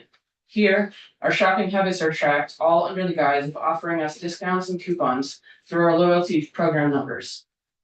Once home, our interactions with various Internet of Things connected devices, from lights to thermostats to cameras, add another layer to the digital profile being built around us. The groceries are stored in smart fridges, dinners prepared on smart stoves, and the evening unwinds in the glow of smart TVs and speakers, with every choice feeding into a vast database of consumer behavior. As the day ends, even the routine act of brushing our teeth with smart electric toothbrush is logged, adding to a wealth of health and lifestyle data that includes our sleep patterns monitored by smartwatches, rings, or phones. The constant stream. You freaked out yet? You freaked out? This constant stream of. I think you data. missed geofencing, so like who you talk to is also logged. Exactly. Yeah. Everything you say in this room is in the. Oh, it's right there. This constant stream of data from our steps, heart rates, exercise routines, and location to our shopping behaviors, online interactions, preferences, and even the layout of our homes is voraciously consumed by companies. These entities meticulously compile comprehensive profiles that not only reflect our current lives, but also predict our future behaviors, health, lifestyle choices, interests, financial status, and even our emotional and psychological states. All day, every day, our personal details are being transformed into valuable assets. Companies with their extensive data collection capabilities offer a sobering glimpse into the extent of surveillance we are subjected to, often under the pretext of convenience. This reality challenges us to consider the balance between the benefits of technology and the preservation of our privacy. As every aspect of our lives is digitized and scrutinized, we become participants in an ongoing exchange where our personal information is the currency, compelling us to reflect on the boundaries of this trade and its implications for our personal freedom and privacy. The adoption of artificial intelligence significantly amplifies the impact of data collection, enabling companies to analyze their digital footprints with astonishing speed, precision, and depth. By identifying patterns and predicting future behaviors, AI crafts sophisticated profiles that inform highly personalized marketing strategies. This personalization extends to automating triggers for targeted actions based on our online activities, ensuring engagement at optimally influential moments. While the benefits of such personalized experiences are clear, they bring forth pressing ethical and privacy concerns. The depth of insight obtained, often without explicit consent, alongside the potential for algorithmic bias and manipulation, underscores the urgent need for ethical standards and regulatory oversight in the use of data analysis and profiling. This complex interplay between technology's potential and its ethical implications highlights the critical balance between innovation and the protection of individual privacy. This Data Privacy Act sets a solid foundation from which to work. Individual or consumer data privacy is an extremely important and incredibly complex issue. Consumer data privacy bills are also very interconnected bills. Definitions, consumer rights, business obligations, and exceptions exist in a delicate balance, and even seemingly small changes in language can have cascading effects. Over the course of the past 4 years, our committee has heard from a diverse range of perspectives from across stakeholder groups and sectors in order to draft a protective but largely technology and industry neutral proposal. By way of framing the top 20 countries with the largest economies in the world, also known as the G20, the United States is the only country that lacks a comprehensive framework establishing rights and protections for the collection, use, and sharing of information. Instead, federal lawmakers have adopted sectoral laws that regulate particular industries or sensitive categories of information, such as certain financial information and health data collected in a medical context. While this approach has had the benefit of targeting protections to highly sensitive or risky data contexts, in the big data era of increasing data collection and advanced analytics, more and more personal information has slipped through the cracks of existing sectoral regime and goes unprotected. In the absence of federal legislation, states have been stepping up to fill the void. Recent state-level consumer privacy laws seek to establish baseline rights and protections for personal data, no matter who collects it or how it is used. California was the first state to move in 2018. Lawmakers in Washington state worked on a different model over multiple sessions that never got over the finish line, largely due to debates over enforcement, including whether to include a private right of action. However, Washington state framework became a template for legislation adopted in Virginia and Colorado. Connecticut lawmakers subsequently iterated and expanded on that framework. Last year, the states included Delaware, Oregon, and Texas, where they all raised the bar a little bit higher in different ways. So just to pause you there, Washington never passed its legislation. No, they have a new My Health, My Data, which did pass, and okay, so that's, yeah. And I'm trying to meet with the Connecticut senator, that's the lead. Oh, yeah. This weekend, because I'll be there for council to go. Yeah, we Give you a cell phone number. Yeah, great. Okay. To date, 14 US states have passed comprehensive privacy laws of a similar scale to each 121, covering approximately 1/3 of the population of the United States. I'm even gonna stop there. It keeps going, but I think maybe at this point it's like good to get the Yeah, we learned, technical details. we Yeah. learned that, John has to leave by 10:50. Oh, okay. And we still love you in the room. We're gonna take a break at 11. So when John has to go, we can continue to ask Sure, questions. perfect. that- Yeah. That aren't technical in nature. So, or I mean, I'm sure you can answer those too, but we'll try to get John in the witness chair for at least a little bit to do a high level walkthrough. But it's a great report. I'll tell you the same advice I got when I was in the house is slow down. As a drama coach, you need to not read it. You need to, as much as possible, slow down and tell it. And cut. Oh, I could have just done it from the cup. Yeah. You could probably do it at this I'm gonna do it. point. Hi, John. Hello, John Gray, Office of Legislative Counsel. I will not slow down. I will probably speed up. So, You don't need to like do details. We will You return want to you. Yeah, it's I mean, you just give us an overall and great. sort of what, absolutely. how you organized it and how it's organized and what each section accomplishes. I wouldn't even go line by line. Yeah, we definitely don't have time to do line by line. So, Can you make that a little bigger? yes, Maybe a whole screen, so it's not just. it affects what I can. Okay. Oh, I see, okay, Yeah, it affects what you that's can see as well. yeah. Got it.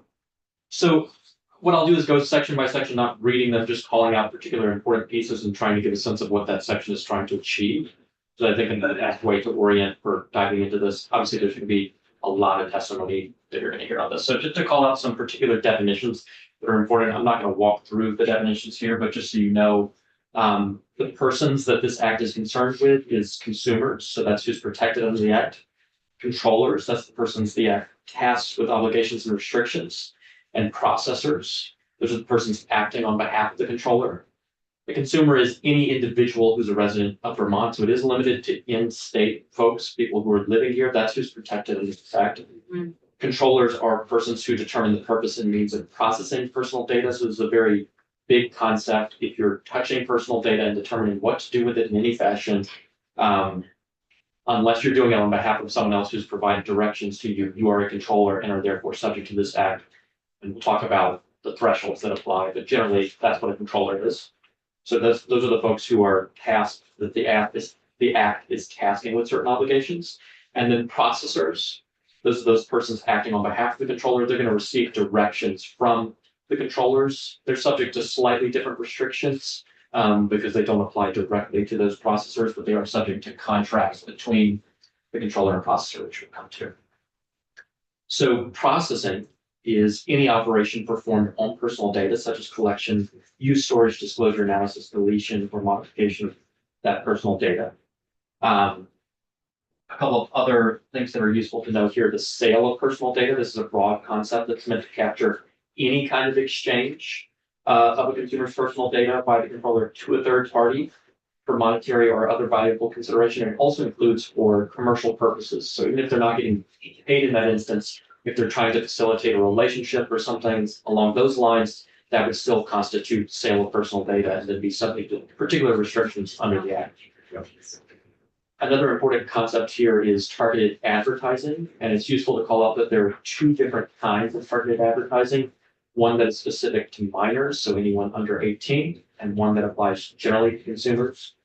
For the more general category, what we're talking about is, as you might imagine, ads that are targeted to a consumer, but based on their activity on businesses, websites, application services, other than whatever they're intentionally interacting with at that moment. So it's meant to capture third-party targeted advertising. For minors, we remove that third-party restriction and say that ads, even based on the minor's interaction with that website, business, or service, that still constitutes targeted advertising. So when we call out particular protections or opt out of targeted advertising, for minors, they're going to have the ability to opt out of targeted advertising that relates to first-party ads from those websites, services, and the like. So it's a little bit different between consumers generally and minors specifically. And obviously, we're going to dive into a lot of this stuff in the future.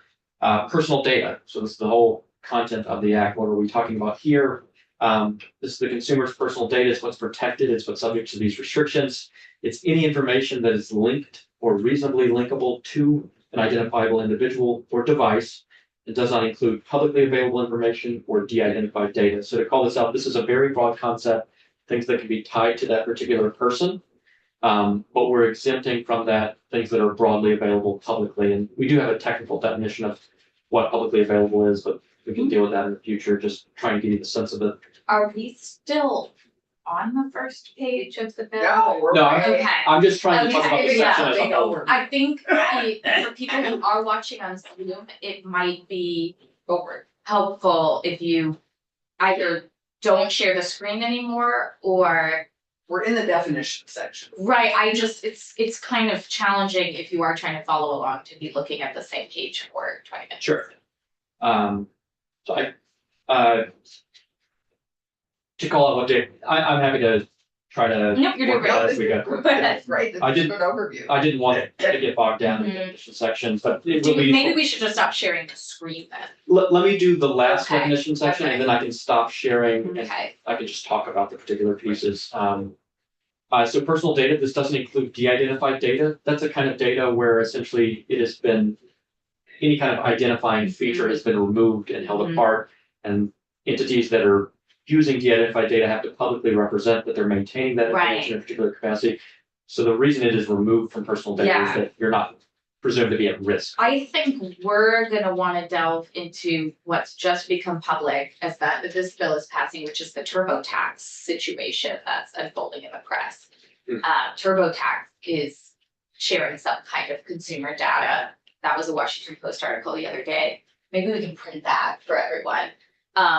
So I'm very concerned about that, and I think all three members of finance are very concerned about that. I think everyone who uses TurboTax is concerned about that. Yes. Of course. So even if it's de-identified, it's not clearly represented, so if this bill helps, great, if it's not specific enough. Mhm. And yeah, just to call out that de-identified data or publicly available information will not be part of the concept of personal Right. data. It's not Right. protected under, yeah. The last kind of key concept, and I will scroll to it so folks can see, sensitive data. Certain particular actions like the processing of the sensitive data will require consent. It is important to call out, this is largely an opt-out regime. Folks, businesses can continue to operate, they just need to put certain protections in place and ensure that certain notices are going to folks in privacy notices, that they're being notified of what purposes that information being processed for. Mhm. There is the ability to stop certain things from happening, but largely this is an opt-out regime that is just meant to provide additional protections to those consumers and let them know what's going on, and for certain things allow them to escape that.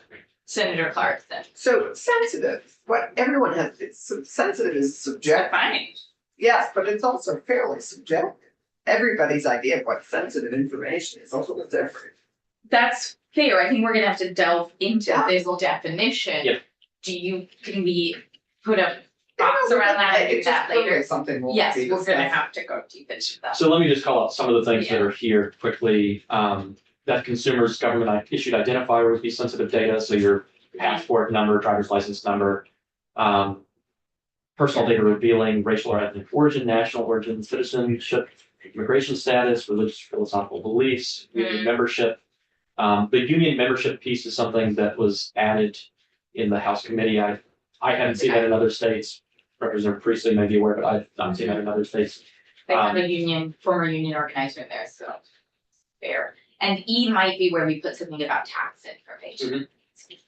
So, sexual orientation, status as victim of a crime. This financial information category is a pretty broad one that again we dropped this in the House committee. So not necessarily shared by other states. Consumer health data, which we can come back to in the future. Already protected, pretty much in large measure. Consumer health data. So certain things will be, and when we come to the exemptions, we can talk about some of that as well. And the exemptions will be a huge effort with that program. And in fact, I mean, when I was we had like a healthcare task force one year, and there was a company that came in to say for $4 million, we can sell you a majority of your state's consumer health data. what kind of prescriptions they buy in what communities, what age groups. They have more information than we do about people's health behavior. We lost the court case. Yeah. Oh, that's right, we did, I remember that. Data mining, yeah, that was prescriptions. Yeah, Terry Chen, Through the pharmacist. Harry's big, That was before, it was, no, Harry was on healthcare, I think, in the house. this came out of finance and stuff. Biometric or genetic data, personal data collected from a known child. So it's important that the controller is aware that they're a child. It's not meant to impose restrictions if they don't have that, Andrea, the mental state. So that would be sensitive data that can be opted out of the processing. This last piece, photographs, films, video recordings, other similar medium that shows the naked or undergarment clad private area of the consumer is sort of, you might think of this as classic sensitive data, but isn't something that necessarily shows up in other states, and working with the photograph piece and others. Can we actually Something- protect people from their own stupidity? I mean, I can't I'm help sorry, it. Well, it's a good question. Maybe we'll rephrase it in the future, but we potentially, and sometimes it's taken without someone's consent, et cetera. That's the, But you wrote this definition. That we had in House of Pain, that's right. Okay. Although it was drawn from model language somewhere, I think. Okay, I didn't know if we had I don't know how this jives with our revenge porn definitions and things like that, but we just need to make sure, I've never heard of undergarment clad private area, Right, so we right. just wanna. Victoria's Secret's catalog would be, complete. Mhm. I mean, a bikini would be, So we'll also come to the construction of statute Okay. piece as well, Yeah. because there are ways that the chapter is meant to be read, but just to keep chugging along, Mhm. applicability section. Us, we could derail you. Our task is to derail you and go down all sorts of exciting rabbit Speaking holes. of which, let's keep moving. Okay. So here we're talking about who's actually subject to this, what kinds of businesses, what persons are actually subject. So generally, the chapter applies to a Oh, person. you've gone to the applicability. Yep, just wanted to call out some key That's great. definitions. There are certainly Yeah. other important ones, but Mhm. we can come back to Okay. those or as they arise. So the chapter applies broadly to persons conducting business in the state, or a person that produces products or services targeted to residents of the state and that meet certain thresholds. So they can either control or process the personal data of at least 6,500 consumers, so that's 6,500 residents of Vermont, Mhm. excluding personal data controlled and processed solely for the purpose of completing a payment transaction. And the 6,500 figure, that's 1%, approximately 1% of Vermont's population. So it's meant to track similar thresholds in other states. Mhm.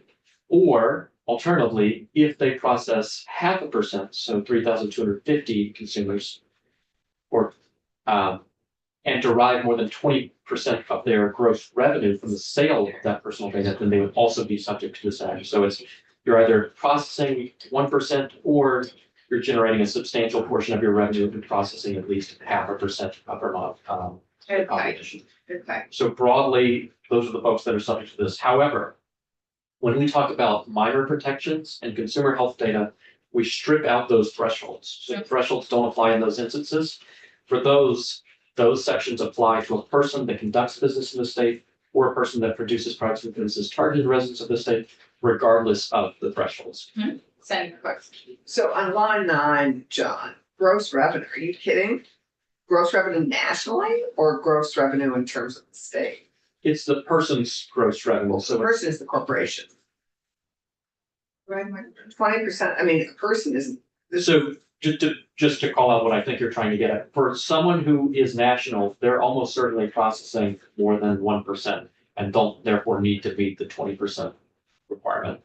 So the 20% requirement is a way to kick in folks who are processing a lower number of consumers and saying, if you process only 0.5% of the population of Vermont, but you're deriving a substantial portion of your revenue from that, you would be subject to this. But someone whose nationwide operation is likely to not require the 20% to be kicked in. I think the interesting framing here is that in our kids code bill and in other bills, I don't know that we always say the chapter applies to a person conducting business It's a in the state. It's an entity. person sadly is, I know, but it's just ridiculous. I don't, because to me, that starts to get confusing because you're talking about the personal data of people impacted and this person who's doing the revenue generating, and I don't know, I think we could clean this up because we don't usually say it's a person conducting business in economic development. We usually say the Even though business or the entity, Technically, the covered entity or something. Something we can think about for sure. Yes, This yeah. is consistent with approaches taken elsewhere, but yes, in other states. We have the same problem with the kids code, just kind of like, we frame things differently in our state and we should make sure we frame it the same way we would anything else in our statute without changing the I agree. intent. Given it's talking about personal data, it's Yeah. taking personage out of it is, even though of course legally Right. it's sadly as it is. Citizens United, we're all channeling our inner rage. Something. 2011, when was, Yeah, you're 20 more United. minutes with us, as I know that's challenging. uh, um, Okay, we're on to I'm exemption. gonna jump down to exemptions. Yeah. So to try to, obviously, there's a whole set of exemptions here that we could walk through, but to try to explain what the goal of this is, this tells us which data and which entities are not subject to the act. They're meant to reflect accommodations either to independent privacy regimes that we're deeming to be sufficiently protective, and therefore we don't want to overlap with those independent privacy regimes, so things like HIPAA, Mhm. or concerns around practical administration for particular industries that may have existing enforcement regimes and not trying to disrupt that. So that's Mhm. the balance that this exemption section is trying to strike. Generally, what you're going to see is primarily data level exemptions, meaning that they apply specifically to information held in a particular way or processed in accordance with something. Mhm. But we'll also talk about particular entity level exemptions. Right. So at the data level, specific kinds of health information, and I'm going to stop sharing at this point just so Yeah. folks are done.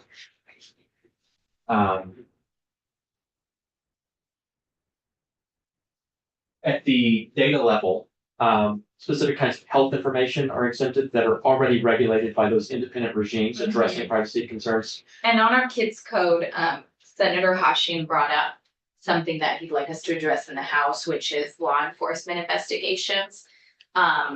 Which I don't think we have a good exemption for that in kids code. I don't know if a local government entity would cover law Right. enforcement. I'm not certain of that. I will say when we get to the construction of chapter section, I believe we have language to say essentially that this doesn't prohibit any sort of normal law enforcement activity. Okay. But if it's, Nor should it prevent people understanding and law enforcement actions with Law other enforcement individuals. surveillance.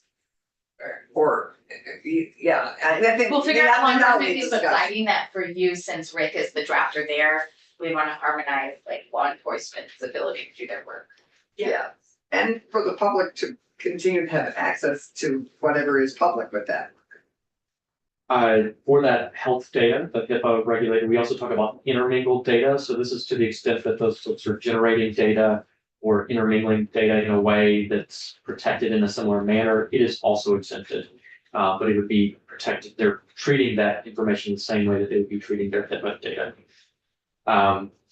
There are also exemptions at the data level for information processed or maintained solely in connection with the purpose of enabling employment, ownership of a business or function as director or officer, contractual relationship with a business entity, or receipt of benefits from the employer, collecting or using information to evaluate credit, if done in accordance with the Fair Credit Reporting Act, information done under in accordance with the Driver's Privacy Protection Act, FERPA. So wait. Credit information is. What page you on? So you jump down to the credit piece, this is on page 19, line 2, subdivision 10. That's. Page 19. Any activity that involves collecting, maintaining, disclosing, selling, communicating, or using information for the purposes of evaluating consumers' creditworthiness, credit standing, credit capacity, character, general reputation, personal characteristics, or mode of living. Okay, I understand pulling people's credit information, but that's with their consent. Right? So this is if done in accordance with the Fair Credit Reporting Act and Okay. only as done by particular entities. So consumer reporting Okay. entities, it's persons furnishing information to a consumer reporting agency under federal statute. So it's not as broad as just credit information. Generally, it's if done in accordance with by these particular regulated entities. Okay.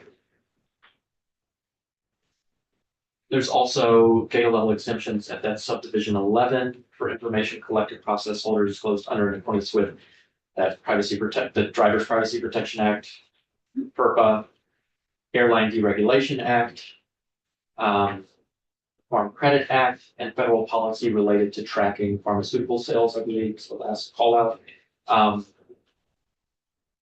So this, again, we're trying to call out independent privacy regimes that are sufficiently protective on their own and not subjecting them to dual regimes in these cases.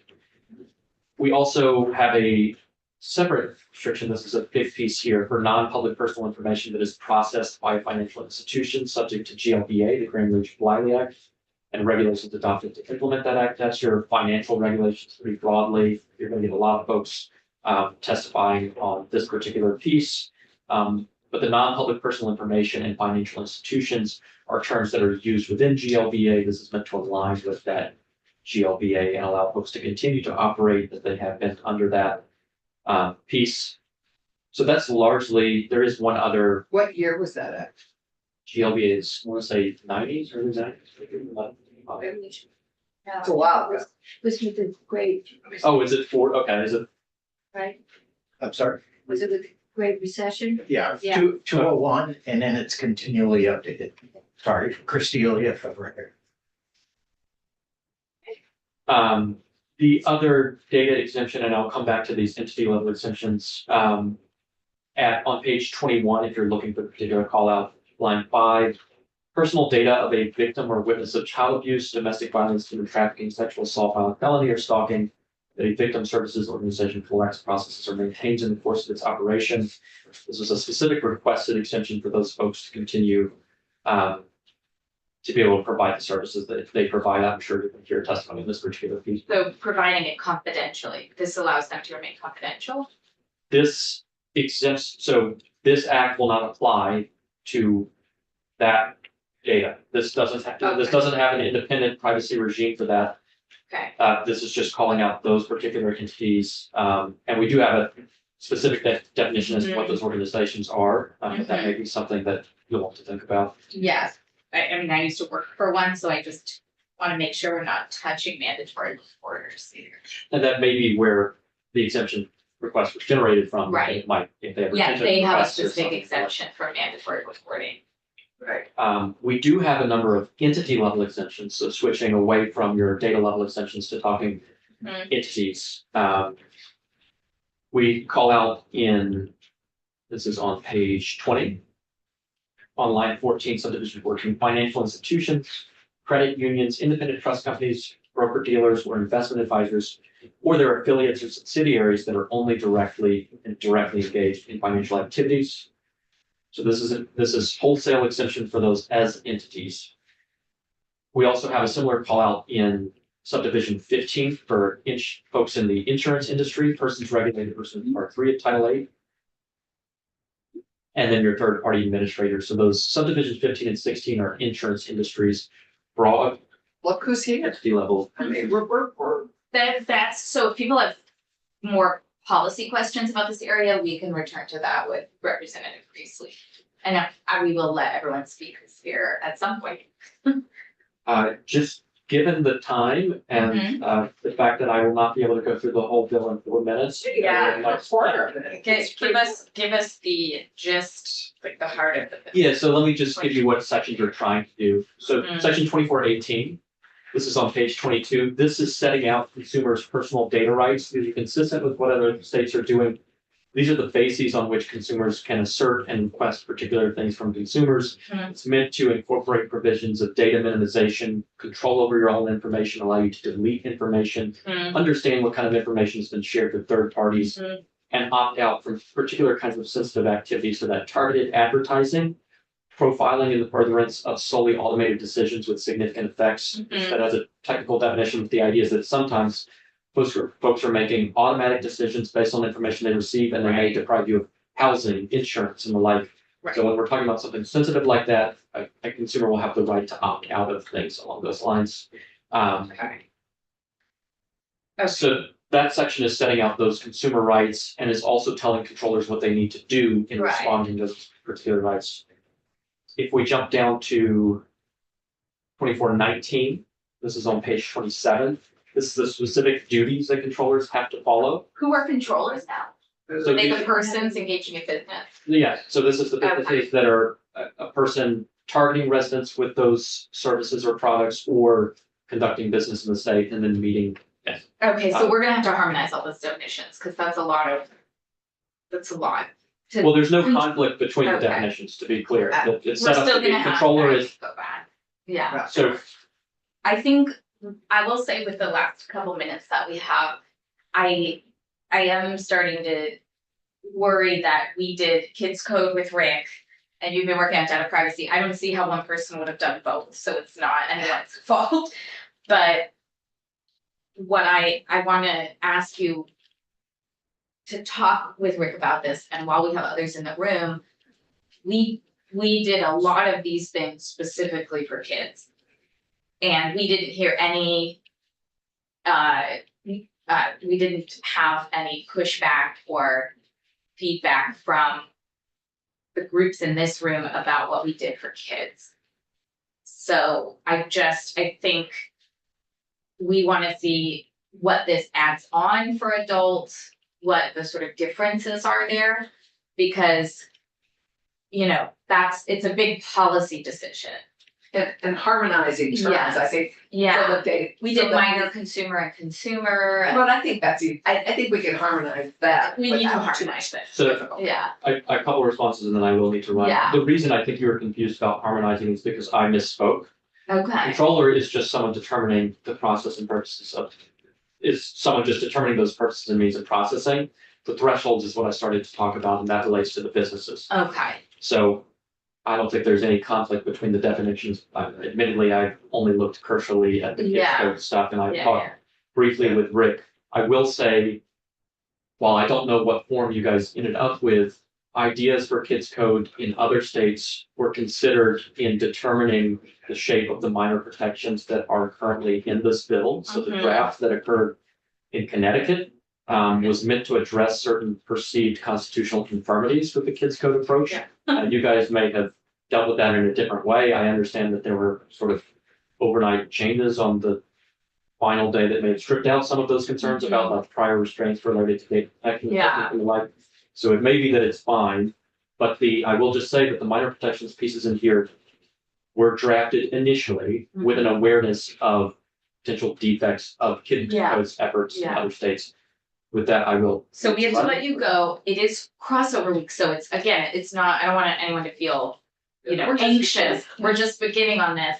I meet with Rick tomorrow morning between 8 to 9, and if you are available. Sure. It would be great if you could join us, because I think unless we even start harmonizing these, it is hard to look at both, knowing where our brains are and Right. the differences and how we frame things. But I don't think it's gonna be that hard to harmonize these. See, But it just has to happen before we can delve in. the only thing I would say is that we should look, I mean, it's not for me to call, but I think it will be Maybe helpful you to look at the bill, to go through the bill as a whole and really have a sense of what it's doing Yes. before starting to tweak things. because- Right. Well, I think we should, I Good think point. tomorrow we should go through the definitions.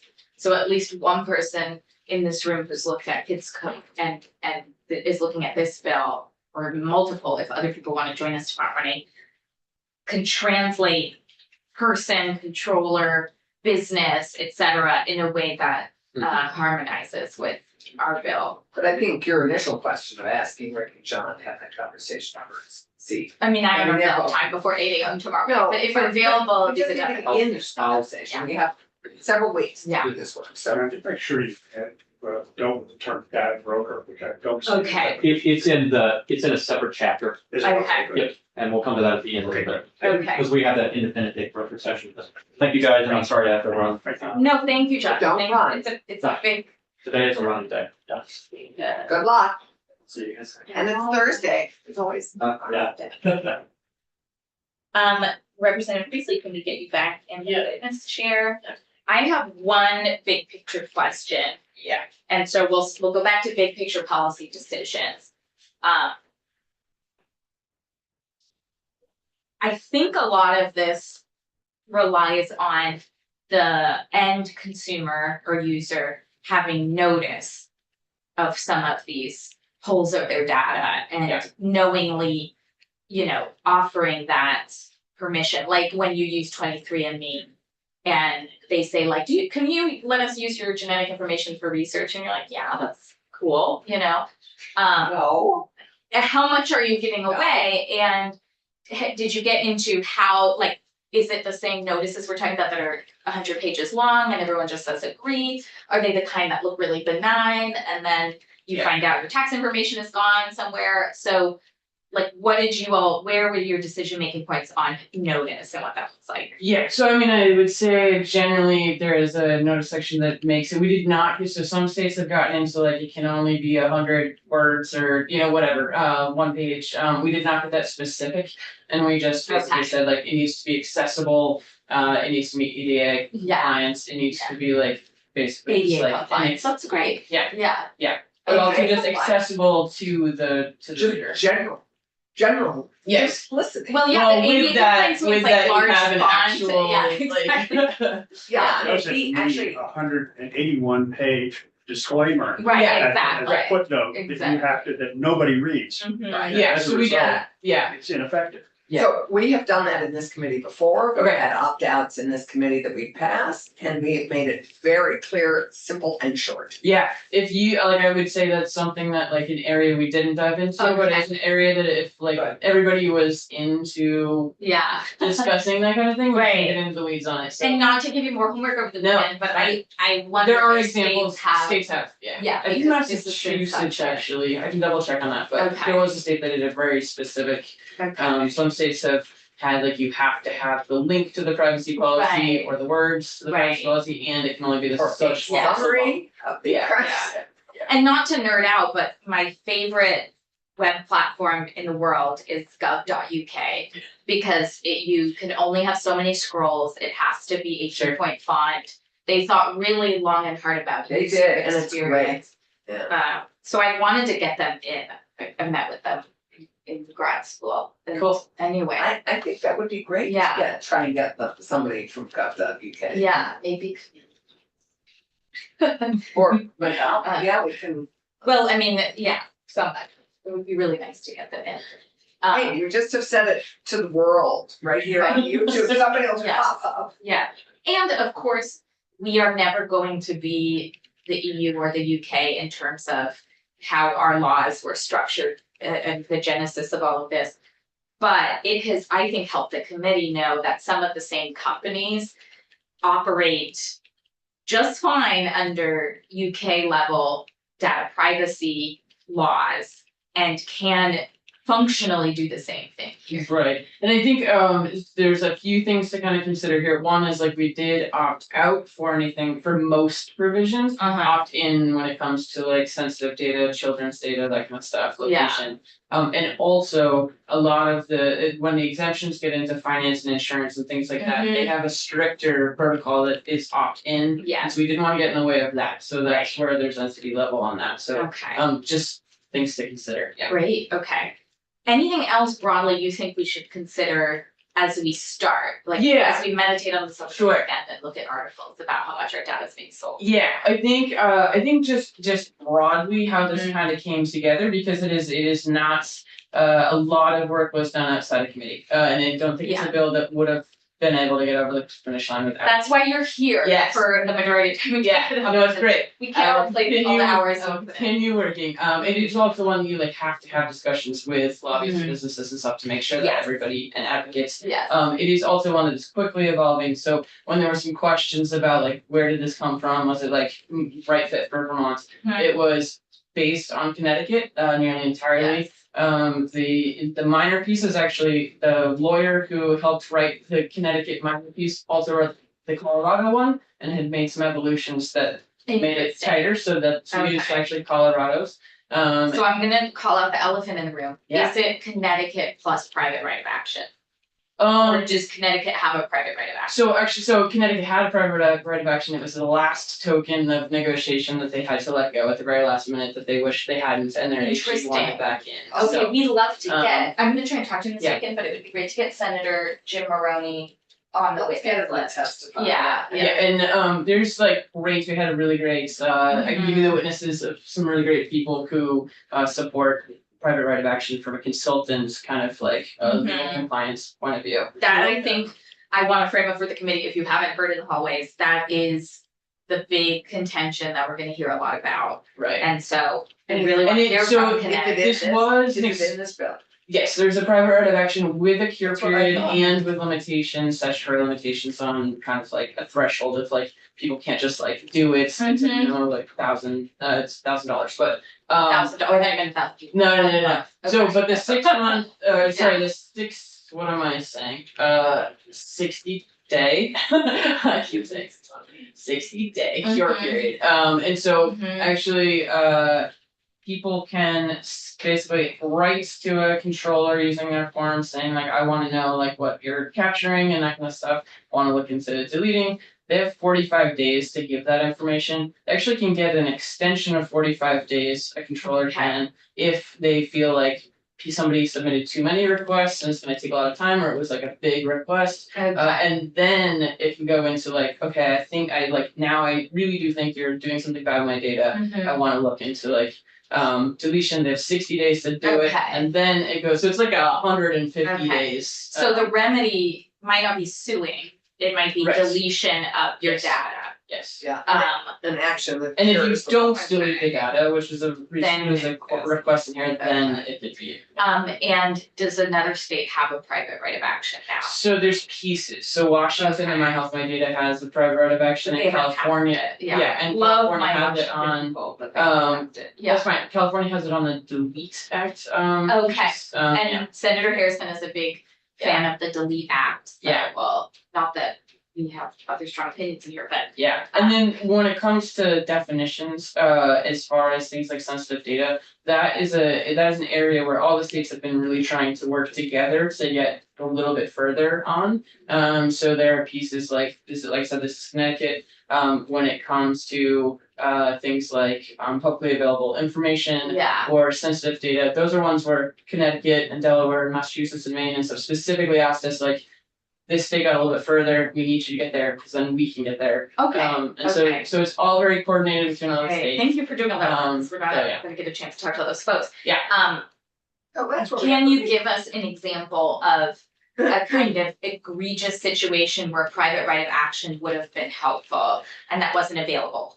Yeah, I mean, I think, so it would be, so examples, actually, again, Christina Glavis, it'd be a great person to bring in, so she's specifically, she does, HIPAA, SOC 2, GDPR, and Okay. California Protection Acts, Privacy Protection Act. I don't know what you just said besides HIPAA.